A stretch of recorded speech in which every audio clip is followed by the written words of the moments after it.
Hi, welcome back, guys. This is your friend. Cinnamon Roll, what if with another fiction? What if Deku journey of survival, love, and rebirth? Now, before starting, please give this video a like and subscribe to the channel.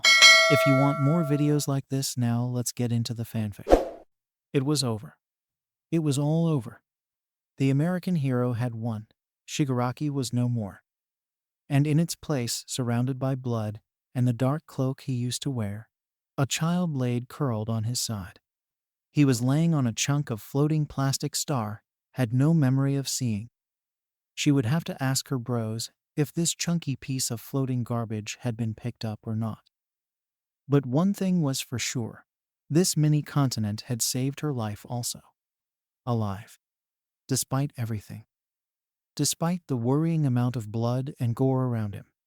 Beside him, the ghost of a white-haired man raged and lunged toward the sleeping child as he tried to return to his previous host, only to have Yamajutas drag his sorry ass away with their noose around his neck.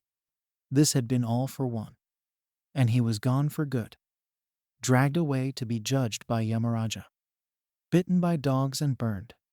It was over. All. Over. Stars and stripes. Legal name, Cassie Blum. Actual legal name, Shanti Midoriya Devidasi. But this was not something she wanted the buzzards to know. Let herself fall on her knees. It had been an amazing fight, one that made your blood pump and your ears ring, the one in which your only true strength lay in God's mercy and nothing else. And this, in her opinion, was the best. It reminded the holder of God's Vanny that, no matter how powerful she was, one day, her time would come. Her husband knew also, and both were fully prepared for this eventuality. Heck, he'd even memorized the whole ceremony for casting ashes to the Yamuna and Ganga, including the ancient Sanskrit prayers. And to be honest, the heroic Vaishnavi had expected her body to return to the us in a box, or whatever bits of dust to be sent to India. But no, Krishna had answered her prayer. There was a reason why Shanti's Hirasona was based on the all-American model of Aryans, something they had taken from the Nazis. But for Shanti, it was a way to remind the people of the us's eternal motto. In God we trust. And Shanti not only trusted the sweet guy, but swore to serve him life after her name Cathleen had been removed, and her guru named her Shanti Devi, the goddess of peace. And, being raised in the ancient culture of Vaishnavism, she knew that peace could only be established when Krishna was worshipped by all, and holy Kshatriya would protect those who feared and suffered, even if it would lead to her death. And yet, today, her sweet lord had seen her ultimate fate and said nope, no gonna happen. And thus, she had survived to serve him more as Shanti. She whipped the blood flowing from her nose and mouth, and then rasped, "There's a healing field around me."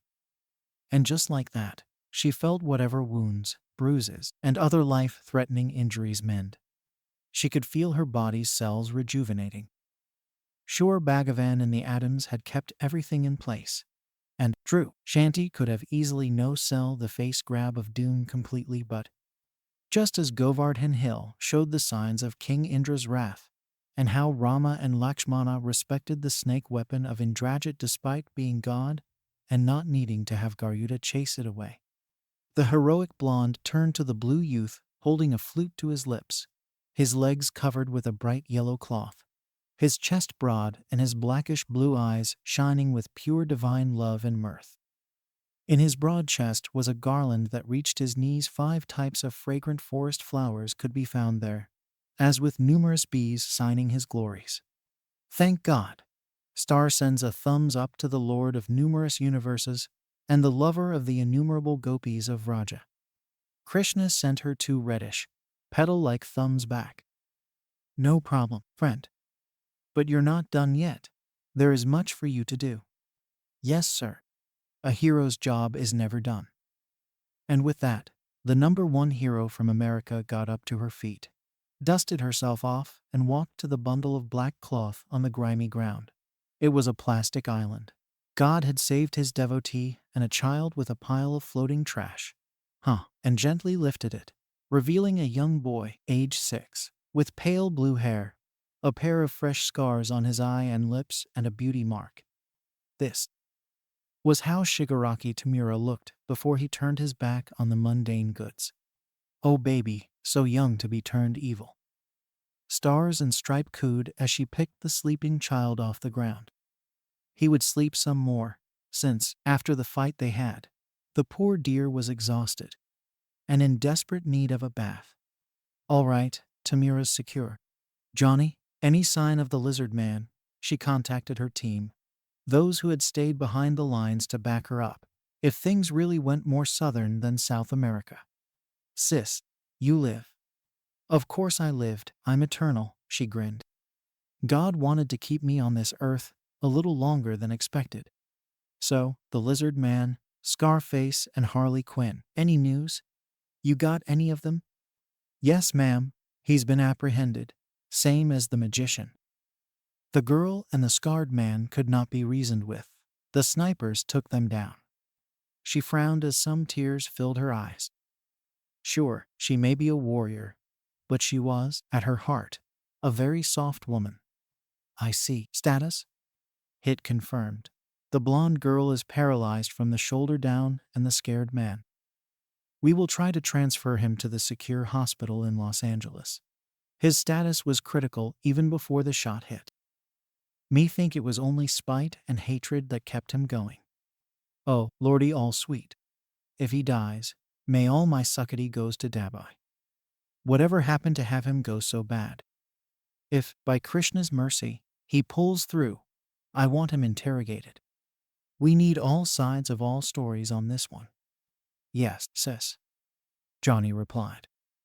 Also, the Hero Commission desires to have some words with you. Star rolled her eyes as she walked away from Ground Zero. The fight was over. This Asura had been dealt with, and the child he had taken hostage was now freed from his poison's influence. And since she knew Shiva Jai, now, who got him first, Shiva Jai or Yamaraja?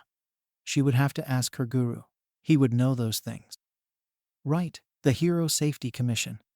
Tell them that I ain't under their jurisdiction, and the head of the American Guild of Krishna Conscious Warrior, or the Guild of International Heroes, or just the Guild, has nothing to do with them save slap em hard in the face. Also, start an investigation on them, Endeavor and the Hawk. The poor kid looks like a chicken that passed through the devil's wood chipper, and then hit the Japanese commission while you at it. As much of an ass as a foe was, the guy still had a point about this whole shit show. Yes, ma'am. Noted. What would be your plan now that you have taken down the world's most dangerous villain? Despite herself, Stars and Stripes busted in laughter. Oh, you think that guy was the most dangerous villain? She exclaimed with unlimited amusement, only to quiet down as she felt Tamura give an unhappy whimper. Oh, SHH. It's all right, baby. Nothing to be scared about. Just heard some pretty funny things on the radio. She gently whispered to the red-eyed child, who was looking at her with sleepy eyes filled with reproach. Just sleep, sweetheart. Mama will take care of you. Yes, so Star loved children. She already had one wonderful daughter, and she had enough place in her heart for more. Tamura, yes, she knew his name was Tenko. God told her, and it had been the detail that won the war. But she liked the name Tamura. She will call him Tommy. He felt like a Tommy. Or maybe Tamohara. Decisions. Settled down again to her breast, snuggling up to her like the adorable leech he was.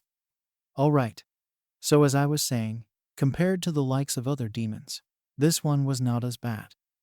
I'm not saying his destruction was nothing to sneeze at, and definitely, all the lives lost and displaced, but he ain't Hiranyakasipu, and definitely not Kamsa. Really, those two bad boys of universal proportion had summoned the Lord down with the chaos and sins they kept producing. But yeah, after all that, I'm taking my superhero privilege and taking a 20 years long break. Maybe more. Yes, ma'am. and I will gladly follow you there too. A foe made the trouble to the world, but only among the Assyric culture or the hero culture. Nothing more than that. Anyway, I heard that my Prabhu's son was attending UA, and I want to see what's going on in the camp and how the food relief team can help. Oh, and take darshan of my teacher. I haven't seen him in dog years. Roger that, sis. Keep us posted. Will do. Tilde 0 tilde. The flight to the UA ground proved to be a relaxing one once her bros got her and the kid from the plastic island. Tamira woke up again, this time, marveling at the ground and asking Star if she was a hero. After she said yes, Tamira then proceeded to break her heart apart. Father and Sensei kept telling me no hero would save me. They lied. He sobbed hard enough that Stars and Stripes had to land as she let the poor dear pour his heart out. You saved me. Miss All Might saved me. True, but the mercy of God and her miraculous quirk also from God. She had managed to regress Tamira to his state of innocence. But from the look of it, it was clear that the loss of his sweet innocence and his acceptance of the path of evil took plenty of pain and manipulation to get there. And boy did the Asura started early in this one. Especially when he said that no hero would save a monster like him. And no one did for the longest time.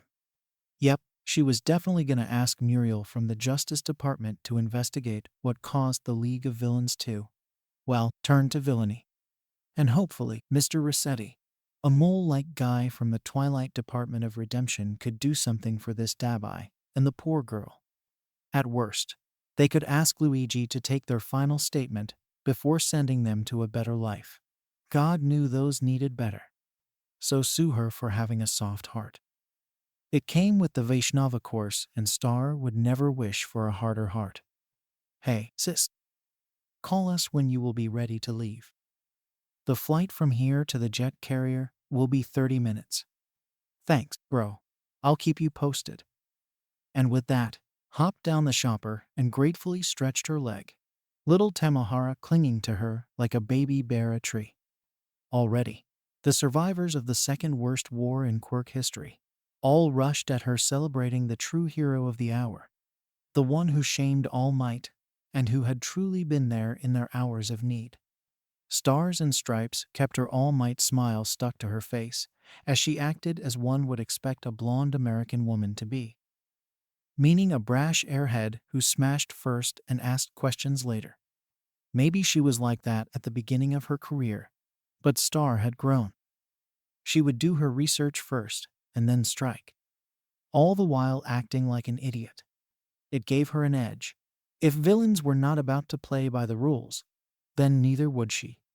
Still, this, and her life as a Hare Krishna, had given her a good nose for extremist behavior and fanaticism, the two leading causes for villainy.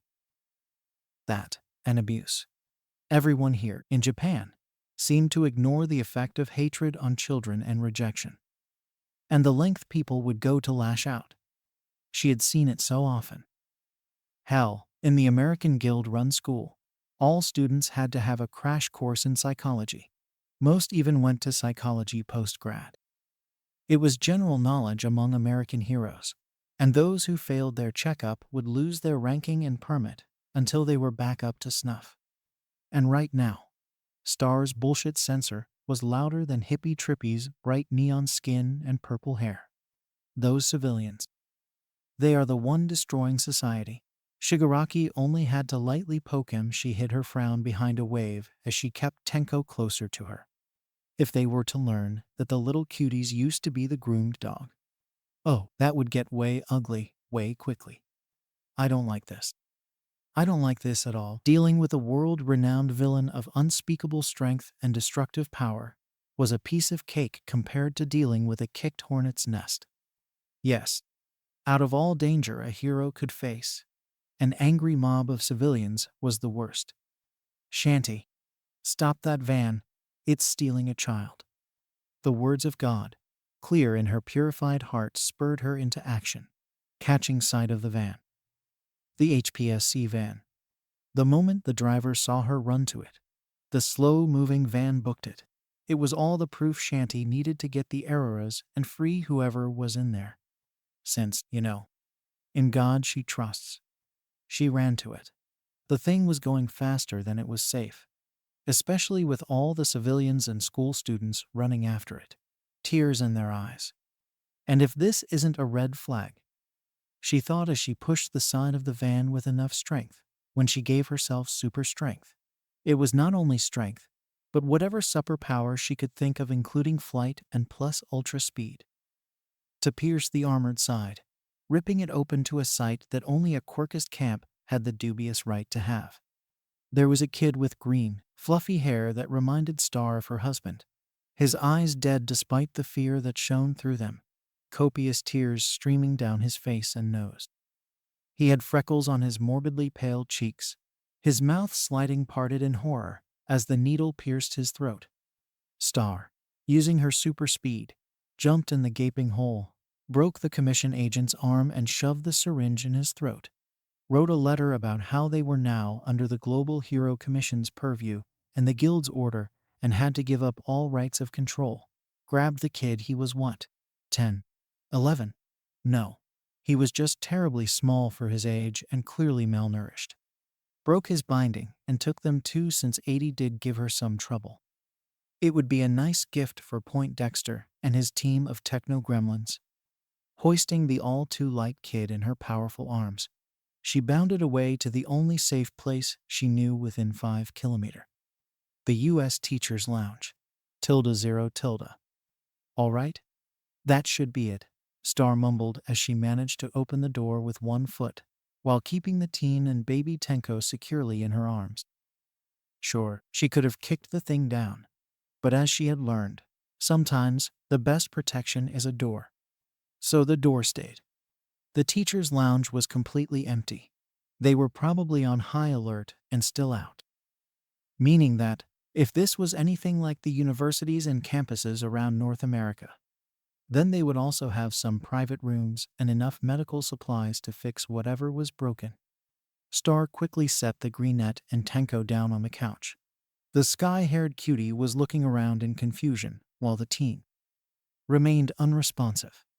He could pass for a doll, if not for the tremors that coursed through his frame. He's in shock. The tall woman realized. I can fix that. But first, I need to make this place secure. She released her first order and charge so that no hostiles could come in. And she said hostile as being whoever wants to cause them to harm in any way. Once this was done, she kneeled in front of the greenette. Hey, bushy boy. You still there? She asked as she pressed her hands onto the boy's shoulder. He raised his head and, yeah, everything is fine, he beamed. But Star knew this type of smile. I'm fine. Completely fine. It's not like, and not like. His whole body began to tremble as everything crashed down around him. The tall woman felt someone tug on her wrist. Miss Might? Little Tamura asked. Yes, sweetie. Is Niai-san all right? The deer asked as he worriedly looked at the crying and shaking teen, now covered with a fluffy afghan. Star desired to do more, but she had no idea how he would react. Oh, to hell with it. Throwing caution to the wind, the reckless woman wrapped her arm around the crying teen, the one who reminded him so much about her husband. Maybe it was her latent mommy instinct that was kicking in. It made the teen sob harder. At first, Star thought she had screwed up, but this was quickly dispelled when Little Green wrapped his arms around her. The kid kept crying and crying, and for a moment Star wondered what those bastards at the Japanese Commission branch were planning on doing with such a quirk. Nothing good, obliviously. Tamura soon joined the hug. It was clear he had no idea what was going on, but he didn't want to be useless. Eventually, the greenette calmed down, and Star wondered why no one entered the room. There was no way this kid had no one he felt safe with. That was preposterous, unless he had lost all trust in his peers and teachers. Meaning, this boy either had an unfortunate quirk or had none at all. meaning that he was one of the few quirkless kids in his generation. In Japan, that is. And since this was Japan, and Japan was big on having a strong quirk, and that she knew of only one person with green hair and freckles who was, despite all that, normal. Shanty. Before we can go forward, I have to tell you something. Her future husband took a deep breath. I have a son. Oh, you do? It was with your previous wife, right? Yes. He's the most precious thing I have. Oh, Shanty, the day he was born, his first word, his first step, his first notebook filled with babbles about the All Might State, and how he was the best hero, and how he could improve. My boy, he's so smart. So smart. So kind. Wait. I'll get you some tissues. There you go. Wow, he sounds like Smarty Pants. I can't wait to meet this cutie. Awa, he has freckles, just like you. How old is he? He's 11 and a half, but he's quirkless. In Japan. Oh, Krishna Bhagavan have mercy. What's his name? Maybe me and my team will be able to get his custody back. We take the normie's health a priority. His name is Izuku. His mother won and… Well, then if she loves her son, then I'm sure she would love to have the opportunity to move to the States. Like, Canada's pretty nice too. She won't. She wanted to stay in Japan. She shares the belief that the rest of the world is a bunch of quirkist fools, and that Japan's way of treating the quirk is the best. Oh, dog shit on a stick. Not only that, but she thinks being a Hare Krishna is. She thinks I'm practicing this weird and dangerous cult that forces women to marry old Indian men and giving up on having fun worshipping an anime idol. You're kidding, right? Maybe, for all I know, she finally grew tired of seeing my ugly mug. But you will marry an older man. A man with a son from another woman. Good. A pair of men with experience. I can't wait to meet him. This conversation that had happened a few years ago before she and Hisashi tied, the literal knot in front of the sacrificial fire replayed. And when she came back to the present, the kid was looking at her worriedly. Say, who are you? She asked the greenette. I'm Midoriya Izuku. He croaked with almost no inflection. You must be the #1 hero from America, All Might's first student. Some unidentifiable emotions simmered under the tired voice of her stepson, and his smile. Oh, Star knew a broken smile when she saw one. And this one was old, broken and grounded to particles of broken dreams. Yeah, I'm that, Star smiled kindly. And from what I've heard from you, you're also a student of his. He only has good things to say about you. Izuku's smile faltered. He was clearly not believing what the other hero was telling him. He lowered his gaze, but not before giving a single glance at baby Tamura. You saved him. Know the guy? You know me? Tamura shyly asked Izuku. Yeah, but I was asked to save you. I failed. I don't like the tone of Izuku's voice. Don't like it at all. Oh, but Miss Might saved me. I'm okay now. The new cinnamon roll chirped. She's my favorite hero. And she saved you too. Tamura happily bounced and wiggled as he boldly declared this statement. After years heroing, Star was used to this reaction. But with Tamura, it felt extra special. Izuku's face fell. Why? Why did you save me? The youth spoke in a whisper. I'm a failure, a criminal. I belong to Tartarus. Tartarus? Star never heard of such a place. Listen, if this is a prison, it is. All right, if you think you belong there, tell me your crimes. The first and foremost American hero asked as she gently held Izuku's heavily scarred hands and crooked fingers. Oh, sweet baby Krishna, what the hell happened to you, baby? And you can't hope to save 'em all, honey, she added in a gentle tone she would use when one of her interns failed to save someone. But you did your best, and it's all that matters. Just do your best, and let Krishna do the rest. Izuku raised his green eyes and stared at Shanti. He looked like a wrongfully condemned man being told that he was pardoned. He closed his eyes and mouth as he gathered himself. Then, because she had the feeling she would need to have some evidence available, she activated her in-suit recorder. I'm a vigilante. I killed. You killed who? Izuku. Civilians? Villains? Villains. Izuku furrowed his brow. No one. No one was doing anything. I didn't. I was going after Shigaraki. I needed to save Tenko, but... The kid clenched his hands and teeth. Heroes were quitting left and right. Public opinion.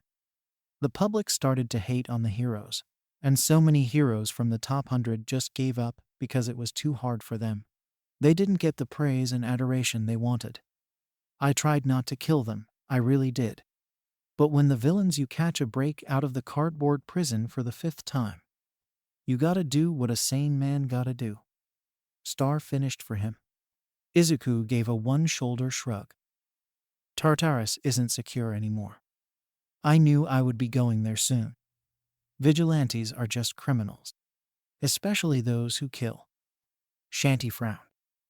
In America and other places in the world, heroes could kill villains. Not left and right. But when the villain was putting people in peril, and nothing would make them back down and surrender, then death was the only option. It was the kindest one, too. Who in their right mind would let poor souls stew in a sensory deprivation torture device? More criminals and sadistic bastards. That's who. But vigilantes don't get a needle to their neck filled with poison. Star deadpanned. A wry smile drew itself on Izuku's gaunt face. Not if the vigilante managed to hack the Commission's super secure servers and copy the whole thing. A shiver went up to her spine. The Warrior Guild had spent decades trying to get anything out of the overly secretive Japanese organization. They could smell the blood, but could not get in the water. Until now. Izuku, I'm not with the Hero Commission. I'm with another group entirely. Hell, she was practically running it when her dad let her. Trust me, kid, you're safe with me. Am I? Izuku asked with a distrust born of having the HPSC at his heels. And doing the work of the Japanese heroes. Adults. So-called adults. I swear it. I swear it on my Bible. Well, 2nd edition Bhagavad Gita as it is. But she was sure her stepson wouldn't know what it was. And on my own life. Me too, Tomo. Tamura piped up as he crossed his heart. Show me your license. And Star did. She showed her personal license. And her position in the guild. Izuku's green eyes widened. You? What? Did you truly believe that the US would be stuck under the thumb of some Japanese clowns? She scoffed. Please. The guild of saintly Kshatriya would never bow down to those demons. This would explain why they were dabbling in eugenics. Izuku began as he held his chin. I always thought that the HPSC approved school exam for UA and the encouragement to have a strong quirk, while slowly phasing out weak to non-existent quirk was sus. He gave a wry smile. Of course it was. They are probably manufacturing plenty of child soldiers to take over the guild. All of them with big, flashy quirk to take over all of you. I haven't got the chance to read what I got from their server in department, but from what little info I got, yeah, they wanted to take over the US and keep the hero vs villain game for fun and profit basically. He trailed off, raising his eyes to Cassie. It was the eyes of someone who had seen too much, knew too much, and couldn't find a way out. It was the eyes of a walking dead man. Star placed her hand on the lithe boy all too bony shoulder, already planning to extract the poor hero out of this hell hole and up to her favorite military hospital near Gita Nagari. But first, she had to ask him more questions. Like what happened since your mom divorced your dad? How long have you been suffering Deku?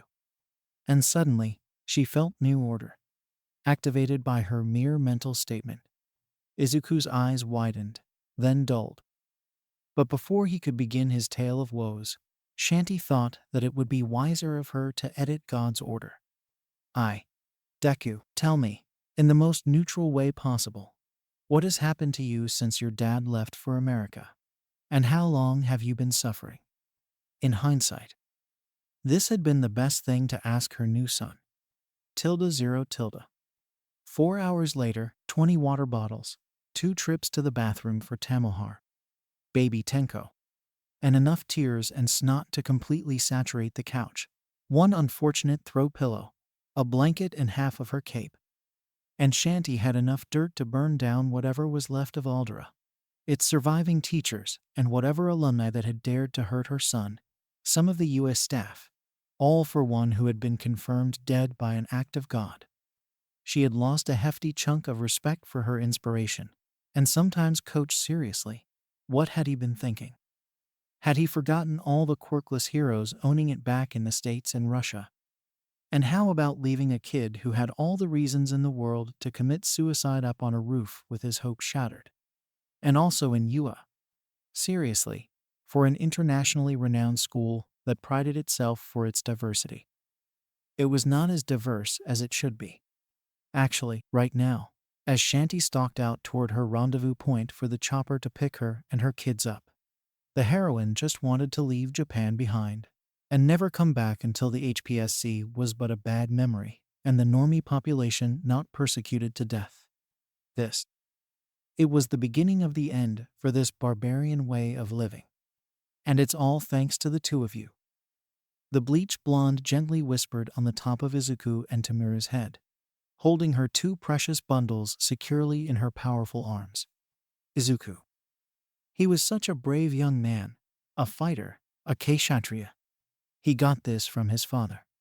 His foolishly brave and self-realized father, Hamsajuda Midoriya, and Tamura, now Tamahara, he who steals the darkness of innocence, now freed from his demoniac conditioning, was already taking over the role of little big brother to Izuku. Despite appearing younger than the teen, it was so sweet. But now Star had to get them out of this falling country and into her safe haven of New Vrindavan, where they could both heal and learn to be kids again, and not just some fancy soldiers called pro-heroes. She couldn't wait to see Izuku interacting with one of their cows, and Tamohara rolling in the grass and playing in the sunshine, free from fear and pain, and playing in the autumn leaves, and gorging themselves in Maha's sweet post Govardhana Puja. Oh, I can't wait. My dear Lord, I know I asked a whole lot today, more than I ever did in my life. But let them have this, please Krishna, please Gurudev. Petition your Krishna for those 2, Shanti thought as her looping strides took her down the hall and out of the school. Her bros had informed her that they were ready for her. They would leave the moment she tied her charge's seat belts. Shanti had been so absorbed in her prayer that she almost ran into Yagi Toshinori. Almost. Oh, sensei. Yes, the second. No, wait. The third hero of the world stuttered. If she would not have met Izuku when she did, and wasn't that a horrible, gut-twisting feeling right there? Shanti would be ecstatic to see her savior. Well, bodily savior anyhow. But now, after what Izuku told her, Cathleen, what are you? You killed a commission agent. All Might, yes. She was aware of her sensei's deflated appearance. All thanks to Izuku. Spoke to her with horror and disappointment. It was either him or Midoriya. She replied, calculating if walking away from the man would trigger him to attack or not. But then, she was in the open at the moment, at the back of the school. Snipers could be. Walking it was then. Wait. You mean, no, Star, the HPSC would never hurt a child. Let alone a. They considered him a vigilante, and Izuku managed to find enough dirt on them to build a mountain. The American hero informed the retired number 1. They had a needle to his neck. Normal Japanese procedure to apprehend a vigilante is not to sedate him. That's for S to SS rated villains only. Not only that, but Izuku's a minor. His legal guardian should have been around during his arrest, and led to the police receiving a hefty fine and being shipped to vigilante rehab or the undergrounders. she hissed. Also, I simply injected him with a stuff that would have been used on Midoriya. The guy who was about to inject, it was bigger and older than Midoriya. I don't need to. She let the sentence hang in the air, heavy and chilling. The International Society for Divine Heroics will actively pursue them, and there's nothing they can do about it. And how? Hamza Judo will have a field day with them, that's for sure. And where are you carrying them? And who's the other boy? What happened to Shigaraki? It's confidential. Star broke no argument. She had to get those two back to the US and outdo the Commission's waning jurisdiction. Just know that, right now, Tomohara and Midoriya are under witness protection. And as long as they are in my arms, nothing will happen to us. But you can't. How about Midoriya's mother? Shanti stopped in her tracks and whirled to face her old teacher, a man she still respected, but not as before. I want you to bring her to the chopper as soon as you. Not me, Mum, Izuku mumbled. Gave me up. All right, forget it then. And with that, Shanti and her kids resumed her ground-eating strides. She could already hear the bang, bang, bang. High-caliber bullets. The likes that could blow up a tank's fuel tank harmlessly ricocheted off of Shanti, Izuku, and Tomohara, making the two cling to the American hero harder than they had any rights to, rendered mute by the impact. Star groaned as she hurried to the meeting point.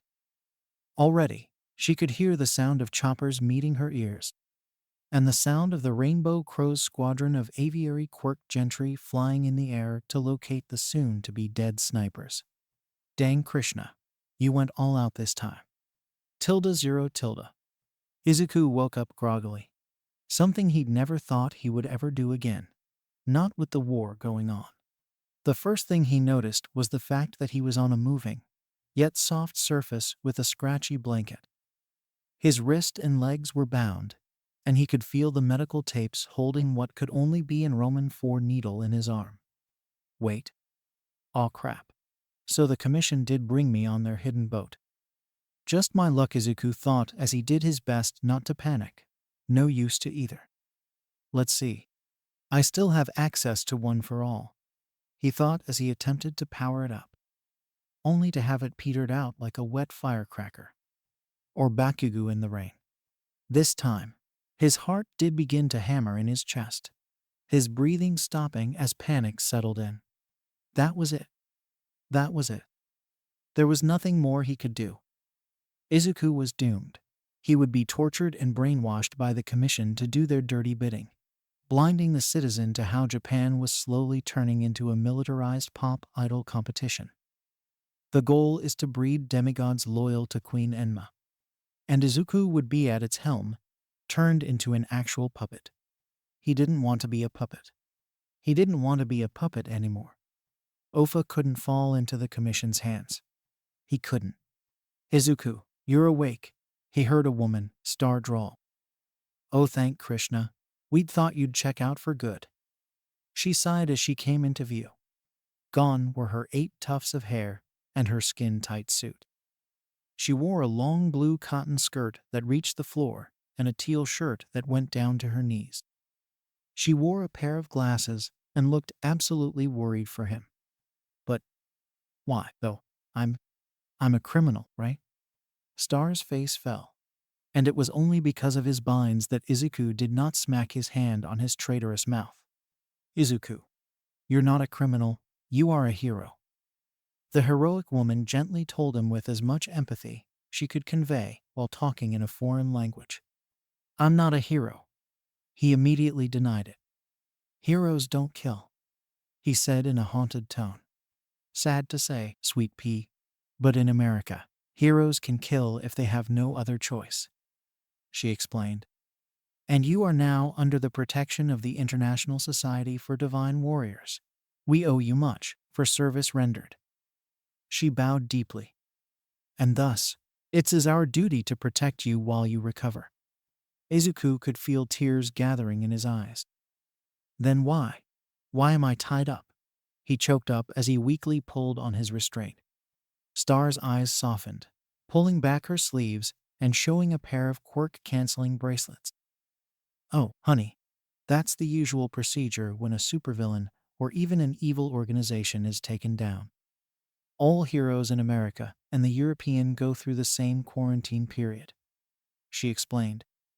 Since we don't know what subtle quirk has hit us in the fire of action, and how we will react after the battle and the trauma, our team will bring us to a safe place. A place where we can cool off and in which people know how to de-escalate a PTSD attack, and will block our quirk so we can't hurt anyone. But why am I tied? You were thrashing in bed. Star's smile dimmed. Izuku, you had violent nightmares, and you were sleepwalking with a supervillain. Izuku closed his eyes. I'm broken. Even more useless than usual. You are tired. And we can fix you. You will get better, Izuku. I swear it in the names of God. Why do you care for a quirkless, useless Deku? Not even able to save Shigaraki. Not even able to uphold a legacy. I care because you are none of those things, dear. The blonde assured him as she gently touched his hands, and Izuku shamefully wanted him to touch more. He missed human warmth. And that's what a hero does. Izuku closed his eyes as tears flooded them. But I'm not. Suddenly the door opened and, see Hamzy-san, I told you I heard Deku. Mini Tamura happily chirped as he pulled. He pulled in. A man. He was not terribly tall, and his whole body was covered in blackish scales reminiscent of freckled save for those on his hands. He had ruddy black hair in fluffy soft curls. A broad mouth Izuku knew smelled like brimstone, and his eyes, oh God, his eyes. They were slit like that of a snake. Yet he could blink. They were bright green and filled with tears. It was his dad, Midoriya Hisashi. He wore a simple shirt and pants, and he held on to Tamura's hand. Or Tamura was dragging the draconian quirked man in with all of his little strength, whining and huffing from the effort. Hamsa Tilda, the child, who could be none other than Tamura, squealed in delight as he let go of Hamsa's. His dad was not Hisashi, apparently hand and tried to climb on the bed, hoisting himself up with great effort. See? I told you he was awake. Once he was there, Tamura all but pounced on Izuku's chest, hugging him as hard as he could. Hiro-san, Midoriya Tilda. This caused a flood of warmth to flood Izuku's heart, and indeed more tears. He closed his eyes, not wanting to cry again. Then, he felt the scaly hand of Hisashi on his own. He opened his eyes. It really was his dad. Zuzu, Izuku. His father began and Izuku spoke. He asked a question. So many of them, actually. But one of them was leading the pack. Dad, why did you leave? He spoke barely above a whisper. He could feel the tears at the back of his eyes, but it was not the time to let them fall yet. Did I? I'm sorry I'm not quirkless anymore, Dad. And they were falling, feeling the ghost pain coursing through his broken limbs. Hey, Zuzu, calm down, my son. I'm here now. His father whispered gently as he massaged his messed up hand. I left. I did leave because of that, but Hisashi interrupted Izuku before he could spiral down further. But I did it to find you a place where your quirk status wouldn't matter, son. I wanted a place where you could have friends, where quirks were not everything, and where you could go to school and make friends without being bullied for being normal. But I'm not normal. Izuku denied it as he felt years of trauma resurfacing despite himself. I'm quirkless. In the US, it's called being normal or being a normie. And they don't even tally it in the worldwide quirk census since it would.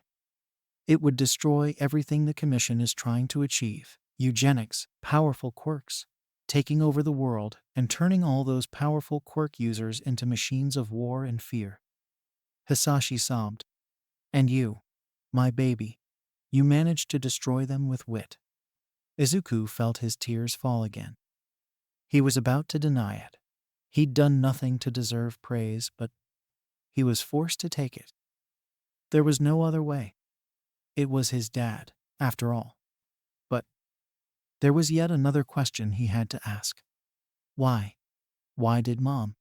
She told me you left us because I was. He choked on the words. Is this because you're not Hisashi anymore? You got a new name. That's right. I'm Hamzajuda Das, a Hare Krishna. He revealed to his now silent son. Izu, when I left on my quest to find a place for you and Inko, I found the perfect place. This wonderful homestead in the mountains in North Carolina, just a few hours away from New York. Oh, it's a beautiful home, and our backyard is a forest filled with deers and peacocks. It's so beautiful, and the local kids and teens make this crazy awesome snow slide in the mountain during the winter and he sobbed. Absent-mindedly, Izuku realized that Tenko had removed his bindings and was currently snuggling to his chest like a koala. Izuku gladly began to run his painful fingers in the child's soft mop of hair, noting how clean he smelled, for once. Your mother, Inko, she didn't want to move. The pain in his father's voice was felt by all. It was the perfect place. Everything was there. There were plenty of schools, and in all of them, the normie to mutant ratio is 50-50. And yes, in the US, it's possible since the new government made sure no neo-Nazi could turn the entire continent into a eugenic camp. The US history with quirks ain't a fairy tale, but once the beavers up north decided that the US's nonsense had to stop, they made a partnership with the Peruvian jaguars and the Guatemalteca vipers. They managed to take over the place and make the whole continent as a single united nation with a variety of cultures. Star interjected. It was hard, and my great-granddad lost an arm in this particular war. But what we have now is a united nation based on ancient spiritual knowledge. And because of that, we have the second lowest rate of discrimination in the world, right after Mayapur. Mayapur, sacred place in India. The heroine coughed in her fist. But what I'm trying to say is, the US is the best place for those facing any type of unneeded discrimination. We don't really use the word villain anymore unless they act like Mr. Shigaraki. She shook her head. Poor man. I still have no idea what he was trying to accomplish, but he probably wanted to be God. She huffed. Idiot. To hear the #1 American hero speak this way about all for one made some laughter bubble in Izuku's chest. Why, yeah, but he returned to his dad. Dad, why did Mom not want us to move to America? His dad looked uncomfortably down before he took a steadying breath. That's because I joined a cult. You know, the Hare Krishna cult. Izuku's face must have shown how he felt inside since his dad was once again scrambling for words. It's not a bad cult. I swear it's nothing like that, his father assured him. When we use the word cult, it is to indicate the culture of bhakti, or love of God. Krishna's God, and to serve him is. It's normal, it's natural. And I promise Zuko, I won't force you. We're not a bunch of fanatics waving angry boards at people, forcing them to repent. We've never held the world at gunpoints. We've never started wars. No, but we finished them. Star grinned unrepentantly. Izuku turned to stare at the heroic woman. Wait, so you was born and raised in New Vrindavan, did my schooling in Texas, and am about to retire back in my hometown. She beamed. I mean, I now have 2 kids to take care of on top of my eldest. And what better place for 2 heroes than in the mountain, surrounded by nature, cows, peacocks, and kids your age. Hamzy told me they had cows, and that there's snow, and we can see God and I want to have a dog. Can I have a dog? Tamura asked after raising his head from Izuku's chest. I want a dog. Hisashi gave a toothy grin. But I already have a dog, champ. But I want a fairy dog, Tamira whined as he pouted. Star, despite the power she wields, looks at a loss. Mounting Krishna, what the hell is a fairy dog? Silently. Izuku's dad looked about as informed as she was as he tried to pacify the huffing holder of the decay quirk from doing something everyone would regret. A corgi. You want a corgi. Dogs are fairy stead and have fluffy butts. They used to be Queen Elizabeth's favorite breed. Izuku mumbled as he prayed he was not wrong. His dad quickly whipped out his phone and Googled the term before showing the hissy boy the picture. The effect was instant. Tamura squealed, something about this being it, as his eyes filled with tears, and returned to burrow in Izuku's chest as he began to sob. Izuku began to rub baby Mira with his free hand. He was just a quarter free. And it still bugged him that this was how he was treated. Hey, Zuzu. That's just normal procedure for those who faced a supervillain. His dad explained as he gently grabbed his son's scarred and crooked hand. We don't know what quirk you were hit with. We do the same procedure for vigilantes. Because I could have a trigger implanted in my mind. Something that would activate when I was with my allies, potentially killing them all. Izuku murmured with some fear. Am I? Sleeper agent? He asked, his voice devoid of any emotions. Star took a good look at him and took out her phone to text someone. She gave a small hum. Well, your brain's showing signs of heavy stress. But since One for All is essentially a ghost trap, and you're haunted by them, there's a chance that's just it. Otherwise, my guys monitoring you told me they can't find anything save for your hitchhikers and, untreated depression and oh, you have Asperger. And suddenly, ice filled Izuku's veins as his stomach plummeted. I'm broken. He whispered as tears filled his eyes. I'm sorry. I'm so sorry. Midori Izuku. Tamura spoke gently as he squeezed Izuku. It's all right, I'm broken too, he admitted. But Hamza told me we can get better.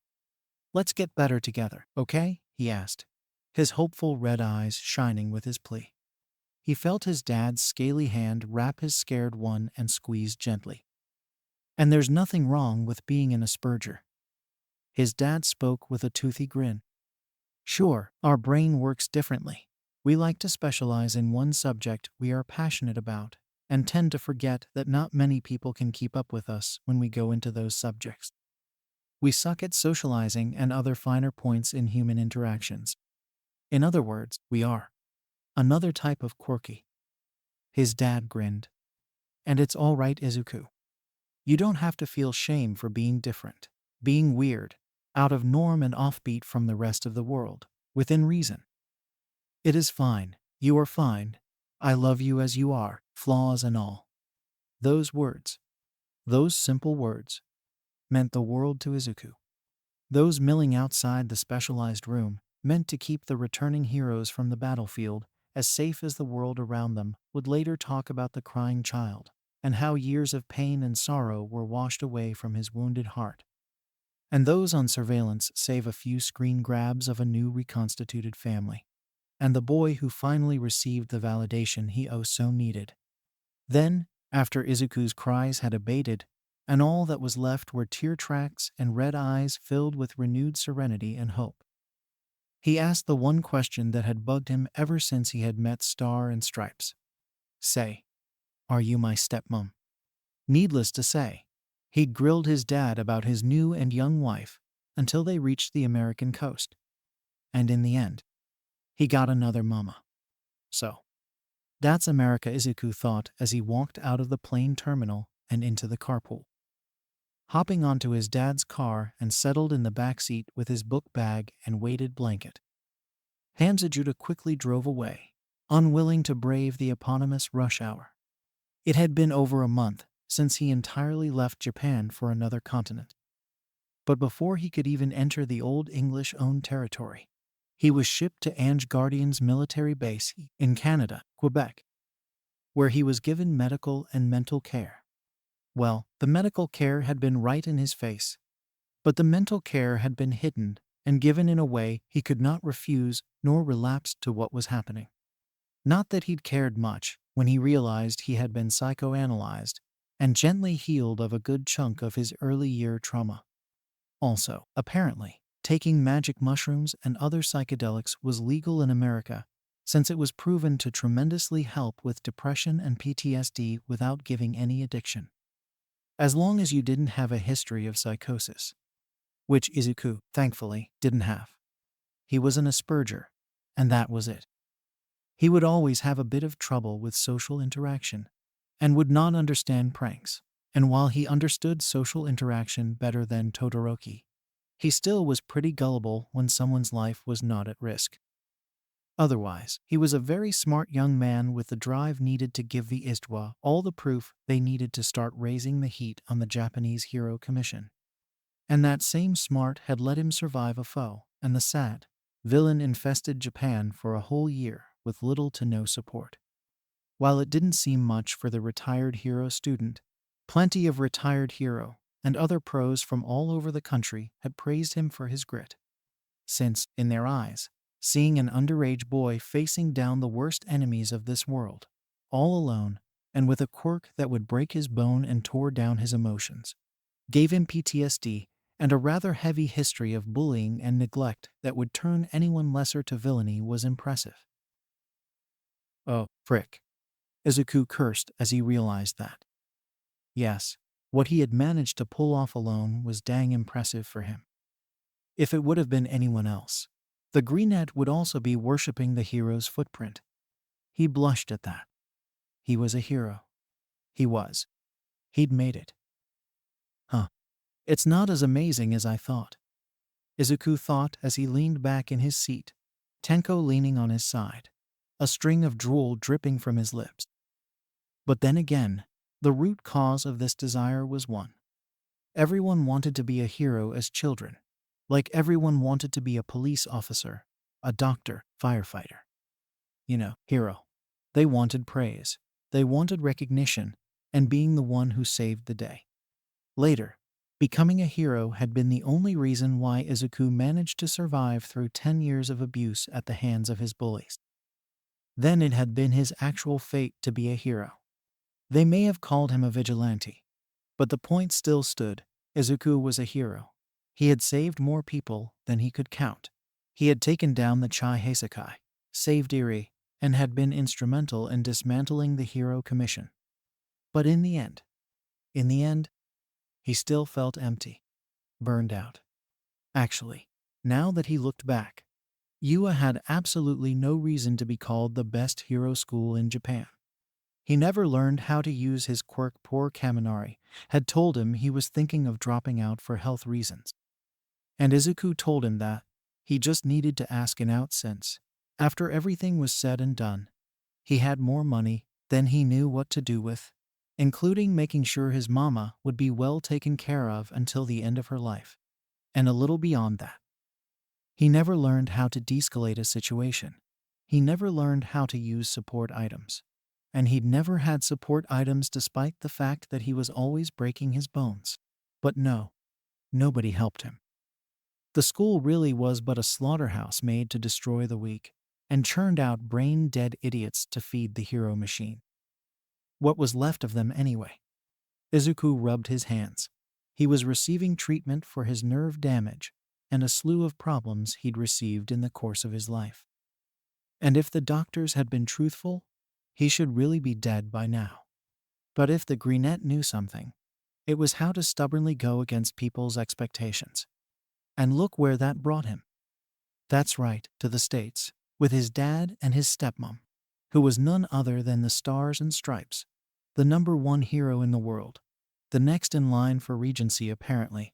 The new United States of America work with 3 kings and queens, all of them postgraduate from the Alfred Ford School for Krishna-conscious leaders. And, as it turned out, Shanti was next in line due to her prowess, strength of character, and compassion for others. As it turned out, his mother-in-law was a second-generation Hare Krishna, right after her parents had taken to it. Her sister was not practicing, but the rest of the family was. Now, Izuku could geek on and on about her quirk, her numerous prowess, and how she had shown the world that no, there was no such thing as a chosen one when it came to destroying an overpowered, century-old, basic supervillain, and how she was operating on a whole different set of moral codes than the now hopefully defunct HPSC held. But considering how corrupt they were, whatever moral compass they had was always pointing to their advantages. She was not afraid to kill villains, but would never harm a woman if she could be talked out of doing whatever she was doing. An elder, not that many villains would reach this stage of life and remain villains. Nor a child. Definitely not a child. Never a child. And she would spare those willing to surrender to her. No matter their crimes, would they use this chance to once again do harm? Well, the New Order would take care of them. Yes, so she had lied about New Order, needing some special parameters like touch and knowledge of the target's name to work. Since it was less of a quirk, and more along the line of being a pure devotee and God, Krishna's eternal bestie. But then again, the Commission didn't need to know that. But her quirk was not what made her unique. It was her relationship with God. As she had told Izuku, the reason why she chose to look like an Aryan American was due to a single phrase. In God we trust. It was what was written on the American bills. A simple phrase to make them all remember that no matter how powerful the hero was, God was still the one who called the shots. And Shanti completely surrendered to his will, and surrendered to his inconceivable love. But now that the nasty bureaucrats were being hunted down like the criminals they were, Stars could finally revamp herself, starting with a new name and appearance. Not that she'd managed to design anything since, as she had confided in Izuku. Neither she nor her husband were good at naming things and designing a proper hero costume. Case in point, her own costume and name. And thus, Izuku, when he didn't have to work on his psyche and didn't have game nights and knitting parties, was planning Shanti's eventual return. And not as an American icon, but as an ode to her culture and real heritage. She was a spiritual descendant of the oldest disciplic succession in the world, the Brahma Madhva Gaudiya Sampradaya, dating back to the inception of this universe. And with a history so rich in heroes and saints, Izuku came up with at least 50 different costumes and quite a few names to boot. Yes, he adored the Srimad Bhagavatam. Best universal encyclopedia ever. Suddenly, the van pulled over and stopped. "Dad, what's going on?" the greenette asked as he felt his anxiety spike. He may be out of the battlefield and away from the 10,000 villains, the HPSC and his well-meaning schoolmates. But PTSD was not something that would disappear overnight, and would probably follow him since the last day of his life, and maybe even the next. Another reason to practice bhakti. Izuku's dad turned from the driver's seat. It was on the left. How odd. His eyes only held love, affection, and patience. "Don't worry, Izu. We're just switching drivers. It's a long ride up to New Vrindavan." Izuku's cheeks colored at that. He felt like an idiot, of course. Dad would never betray him. It was his dad. And Toga was instituted and twice was dead. And all for one's decaying body had been found 2 weeks later after Spinner caved in and revealed everything he'd known. No, there had been no torture or what were the words, augmented interrogation. Anyway, they had their ways to get the information out. And from what he'd heard, the guy who interrogated the League was a quirkless man who, by his smile and gentle demeanor, his humility and openness, would always manage to get the tightest of lips to open up. He just had over 100 in charisma, and would constantly roll natural 20 in speech. Oh, and the commission had been disbanded and hunted down with extreme prejudice by the Interpol and the Nameless Army. No one knew their name. They were faceless criminals given a second chance, having chosen to crawl through hell and be reborn as the servant of the people. And while it seemed like something the commission would do, those reformed criminals, now nameless in the field, were still better treated than Kago and plenty of others, whom the commission had stripped of every right. For once, they had weekly checkups and their own village and the right to marry under the right circumstances, to have kids, and, after a few years of service rendered, to have a well-deserved retirement in a private location where they could heal and learn about bhakti. Would they wish so? But anyway, even with them being on the commission's back, Izuku still felt like a ball of nerves. He felt a gentle hand on his knee. It was Shanti, in the driver's seat. She was looking with soft eyes filled with empathy and love. "Hey, it's all right, Izuku. I know what it's like going to a place you don't know after a long and hard mission where you are the target." She gave his knee a gentle squeeze before she reached in her purse and pulled out a gift-wrapped box. "Here, your dad wanted to give it to you when we arrived home, but I think you'll appreciate it more now." Izuku carefully took the heavy box and shook it to see what was inside. "Come on, son. It won't bite ya." "Oh, I've had gifts that bit." "All right," Izuku groused, hopefully, internally. As he opened the box, the previous memories of cadavers, blades, and depressing stories about suicide were received as gifts from his peers messing with him again. "It's not the same, Izuku. Shanti is a hero, the #1 hero in the world and Dad's second wife. Dad wouldn't choose a nasty stepmom, right?" "Where's Dad?" he asked as he began anxiously fiddling with a corner, both as a stalling technique and genuinely worried he may have left. "Hamza's passing water." Passing water. All this mint tea had to leave, you know? Izuku's mouth formed an O as he realized what had happened. He'd even let a few chuckles in. Humans had complete dominion over nature, genetics, and quirks. But even they could not stop the most basic function of the human body. "Now come, don't keep Mama waiting. Open it." Star happily prodded on as she readjusted her seat to accommodate her gigantic size. Seriously, was it true that they made everything big in the US? Izuku huffed and opened his present. "Oh, my God, is that the latest tablet?" the greenette asked as he ripped apart the rest of the paper brown and biodegradable. "No, wait, that's it. A premium Pine tablet computer with the latest and best Linux distro. The most stable, and I even got you the coding lines manual and how to play with the source code," she explained. "And yeah, I did open the box before you and set it up before you could put your hands on it. But why? Why give him something that must have cost a fortune? Why spend money on someone who she didn't give birth to, who would take time from his dad from?" "Because I wanted to." Baby Bushy Shanty spoke kindly.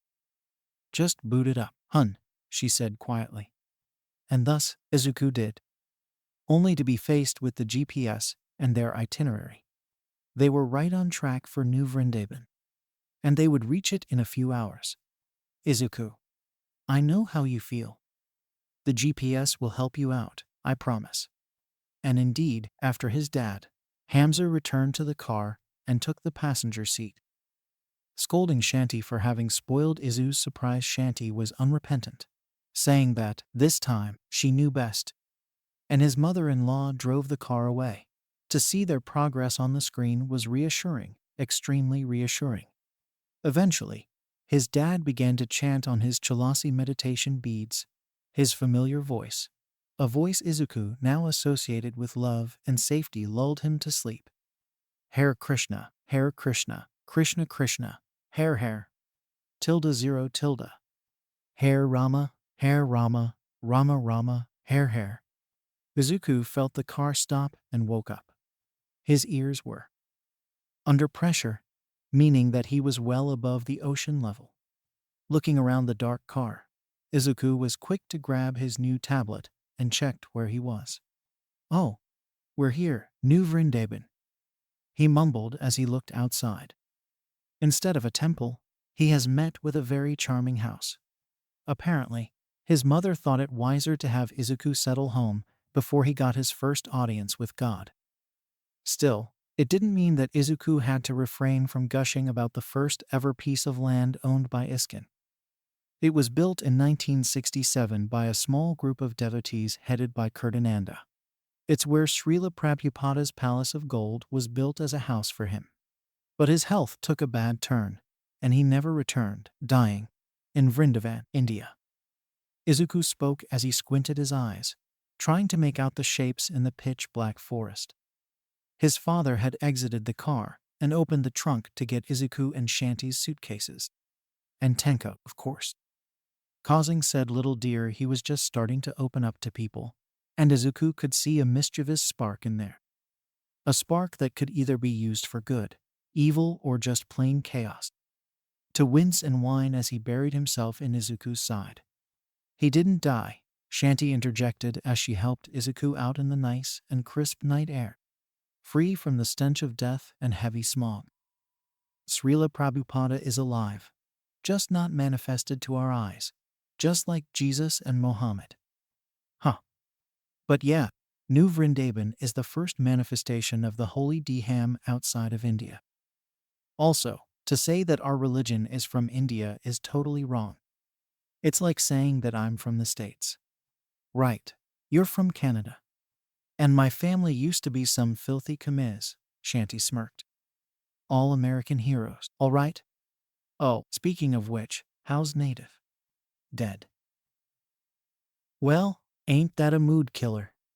Another beat passed as Shanti folded her palms and prayed for the departed soul. Then she broke her moment of solemn silence with a tiny smile. Well, knowing the guy, I'm sure he died fighting. Then she huffed. Would have preferred this bro to reach higher, but Swargas. Swarga. He'll get the association of Upendra. And hopefully, Narad will be there to enlighten the soul to Bhakti Yoga. She said as she opened the door to her home, something that could be called neo-rustic with a wide front window that gave out to the mountains range where the sun would rise. Izuku could not wait to see such a sight. After he had a good night's sleep in a bed with an actual comforter, he felt Shanti's gentle hand on his back, gently coaxing him inside the house. The wall of Shanti and his dad's home was made from wood panels stained to be golden and bright. The ceiling was cavernous, giving the whole place a cathedral sound quality. The living room was huge. A massive Persian rug was in the middle of it, and on it was a collection of floor pillows and zabuton seats. There was also a couch covered with a throw blanket and Champ, the family dog. It was a rescued pit bull, and Izuku's dad had called the earless mutant Mud a big pushover. With the heart of a cat and an excitable Labrador, and the look of a seasoned killer. Among those pillows and other seating arrangements were a harmonium and a keyboard. Leaning against the walls were different Indian instruments and guitars along with a two-headed conical drum. And in a basket, the greenette could see tiny hand cymbals and another such instrument. At the focal point of the room, instead of a big screen TV, was a richly carved teak altar on which Gora Nitai stood with arms upraised and dressed opulently with silken garments, jewels and flowers. All fresh. Beside them was Radha Krishna, the Lord holding a golden flute in his hands, and Radharani giving her ever sought-after blessings. They wore pink and cream dresses, indicating that it was still Ekadasi in the U.S. There was a fireplace unused since it was summer. No eating table, they ate on choki, or small, floor-level tables, and a kitchen tucked in a corner. There was a second floor where the guest room was, as with another toilet. The ground floor at the actual bathroom, an Indian-styled bathroom made out of cultivated marble, since it was more robust than the natural stuff. He felt Shanti's heavy hand descend on his shoulder, something he had grown accustomed to in the past few weeks. Then he felt his dad's hand on his other shoulder, both radiating warmth and love, and it engulfed Izuku's still healing heart like a blanket. Welcome home, son. His father, Hamsajuda Das, greeted him, and Izuku answered a very teary Aukar Anai. ~0.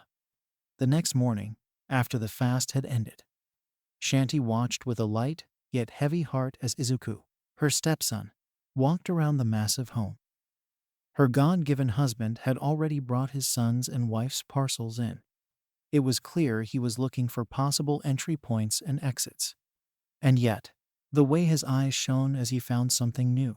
How Izuku would mumble about what those instruments were and how to play them. Almost had a meltdown when he opened the door to the library. And how after 30 minutes, he regained a spring in his steps. They were all bone tired, ready to call it a day after what felt like decades worth of stress. So after an hour 30, they had all hit the hay. Shanti and Hamza's sleep were dreamless, while Izuku had yet another nightmare. Something that had been quickly remedied with some ahimsa cow milk. It was now morning. Shanti and Hamza had been the first up, and Izuku had followed 2 hours after at the post-crack of dawn. His bushy green hair even messier. Still, to see her bigger family mill around this big house. Now that feels like a homecoming, she spoke to her home deities that slept on their altar.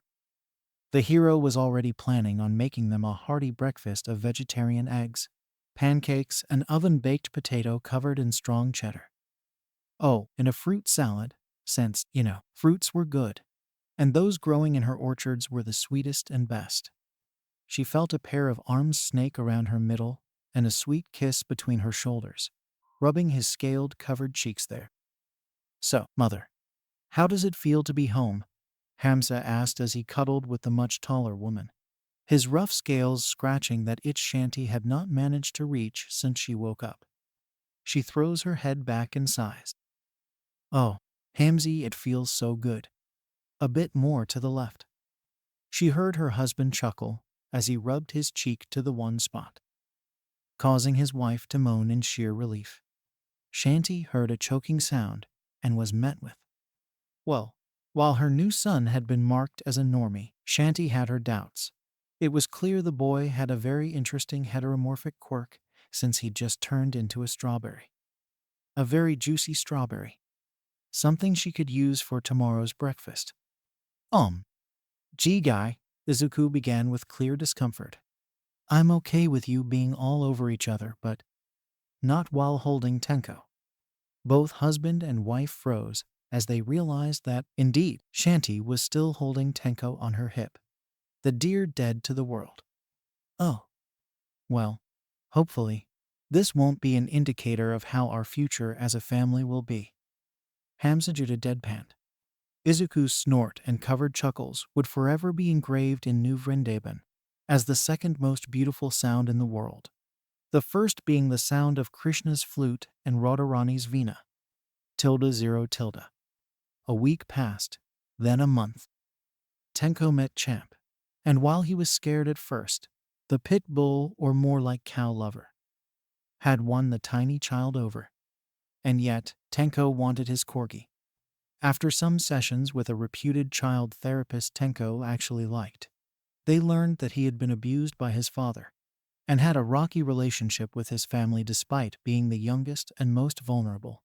Even his sister would use him as a scapegoat at the mere sight of trouble. Sibling love. His only friend and ally had been his dog, Mon-chan, a corgi, and he wanted his friend back to feel some normality. But with how dangerous the area was for small breeds of dogs, they had to teach their youngest a harsh lesson in life. You can't always get what you want unless you are a pure devotee of Krishna.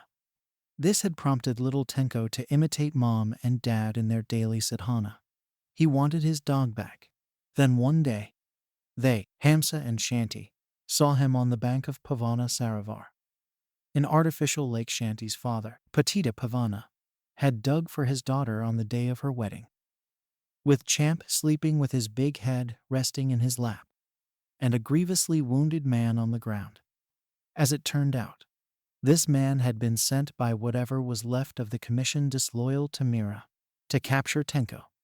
No need to know why. After this, Tenko and Champ became the best of friends, and Tenko stopped asking for a live corgi. He still collected whatever was corgi-related tough corgi butts. Why were corgi butts so popular? Why not Krishna's lotus feet or Gauranga's lotus feet?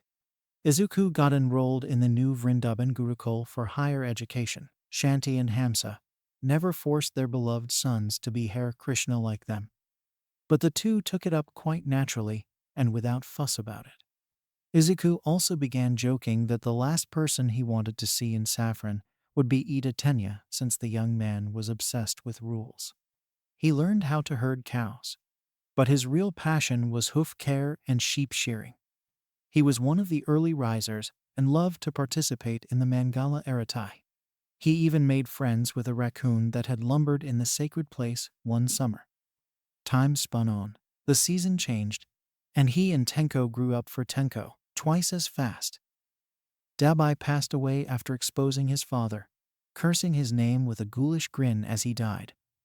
His mother, Shanti, had been there to make him move on, giving the ghost of the incinerated man access to heaven despite his sins, and a blessed human birth for the next time he'll be there. Himiko finally managed to get out of rehab. Not completely well, but not as bad as she was. As her doctor said, borderline personality disorder could take decades to wane off, and they had given the blonde girl all the tools they could. It was up to her now. Spinner was doing community service, having spilled everything he'd known, his only crime, to be with the only people who understood him and accepted him for who he was. He was now one of the servants of the Midoriya Bates family. Officially, at least. Truth be told, he was a part of the mismatched family, to Tenko's great delight. The boys had their first Ratha Yatra in New York. The first of many. There was also this assault that happened on Island that was taken care of rather quickly. And this was how the family met the Shield family.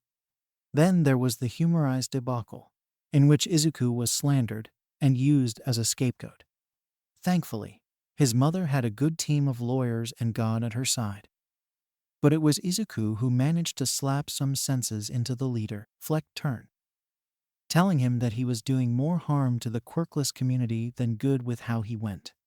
And after said quirkless community raised their voice in unison to back Izuku up, some even going as far as to physically slap him. Fleck lost whatever fight he had in him. But beyond that, the next 2 years were filled with love, healing, laughter, and plenty of bhakti, for Izuku had taken to it like a man in an oasis in the middle of a desert. He had a reason to be, a goal that he could attain, and something that, even if he would fail, would always be within reach and closer, even after death. He had so many reasons to smile now. And one day, they had to return to Japan. All Might, Yagi Toshinori had finally succumbed to his wounds. ~0. Japan, after the micro-apocalypse, was rebuilt. It was not perfect, and despite the international help and the new legal age to practice hero training 21, not even 18, it had been decided to let children be children, and that anything like heavy combat training was illegal for them. And most schools were now teaching children how to deal with their quirk and effect. And the ISDWA was making sure whatever quirkist agenda was left was defanged. Those they could find. It was an ongoing battle, as always. But as with everything rotten, not everything could be removed. Izuku's classmates were already acting as heroes. More like super child soldiers. But, once again, crimes were still high. Especially after Yagi's son had passed away. Still, after 14 hours in a non-stop flight, and half a pack of no jet lag, guess what it did? Izuku, 13-year-old Tenko. It was at this age his body stabilized. Hamsajuta and Shanti landed in the Tokyo terminal. Greeting them along the way were wails of despair. All promotional posters were darkened, and whatever was left of All Might like statues and busts were covered with deep black velvety tarps, and the personnel had guards around them to prevent any defamation. Well, can't complain with how they are treating this whole thing, Shanti muttered as she leaned back on the golf cart seat. For all the mistakes he made, Mr. Yagi did his best with what he had. He did plenty of good. And bad, Tenko muttered as he messed around with his fidget toy. Now Japan's without their pillar. Chaos. That's the only thing they will get. It was always chaos, Tamasi. Hamza spoke up affectionately as he ruffled his sika. He now sported a shaved head, shaved a bit on the flat of it. While it was certainly different than seeing his usual mop of dirty blue hair, The look suited him, and it incidentally cured his dandruff quite efficiently. But they chose not to see it. Ignorance is bliss, Izuku piped up. Once again, the situation had somewhat improved with the Istwa taking the reins. But some demons still managed to make the situation a situation. Not that Izuku was interested in knowing. He had been living through a literal hell 4 years back. The only thing he wanted to think about was his sheep, cows, family, and serving Krishna. So, what will happen now? Tenko asked as they passed yet another statue of All Might covered in black velvet. Well, since I'm from America and Izuku was a minor, Japan now has no symbol of hope or peace. It will strain and test their ability to change and how they are willing to move away from the old ways and into something more holistic. But we won't interfere unless they ask about including God in the mix. This will probably never happen. Izuku shook his head sadly. It was amazing how perspective works. Now that the heroic Greenette was living outside what the world called the fish bowl, he could probably do a blow-to-blow account as to what went wrong. Thankfully, Izuku was now living in America and had given up his broken dream.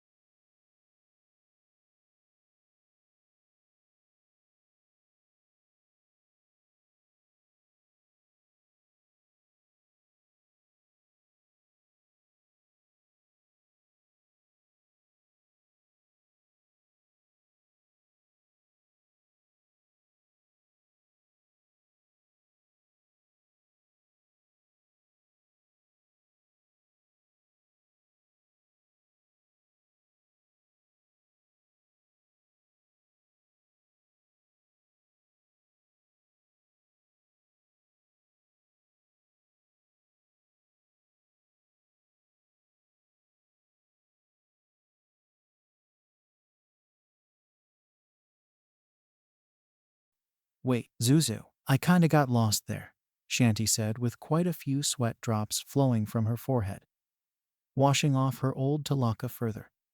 Izuku sighs. What I'm trying to say is how happy I am to be an American citizen and not a hero from Japan, you know. Here. After that, the rest of the trip happened without any issues. The security check almost went south when they recognized Tenko as Shigaraki Tamura. But when Shanty showed her international hero license, they let them through without any more fuss. After a train ride in a super secure compartment, they arrived at their hotel room. And there, they all took a nap, since traveling sapped more energy than people were led to believe. After their nap, they elected to stay in for the simple reason that Izuku and Tenko were highly recognizable to the public. And from what Shanty's bro had told them, it was better for them if they only went to the official events to prevent any foul play. Izuku had bristled, telling his family that they should not have to hide like that. His father had reminded his teenage son that even the Pandavas and their mother had to hide. But that's not what's putting you on edge, Shanty spoke from the recliner. Son, I may not have birthed you, but I know something ain't sitting right in your heroic heart. Izuku looked at the woman he had begun to call mother, and his face crumpled. No. Zuzu.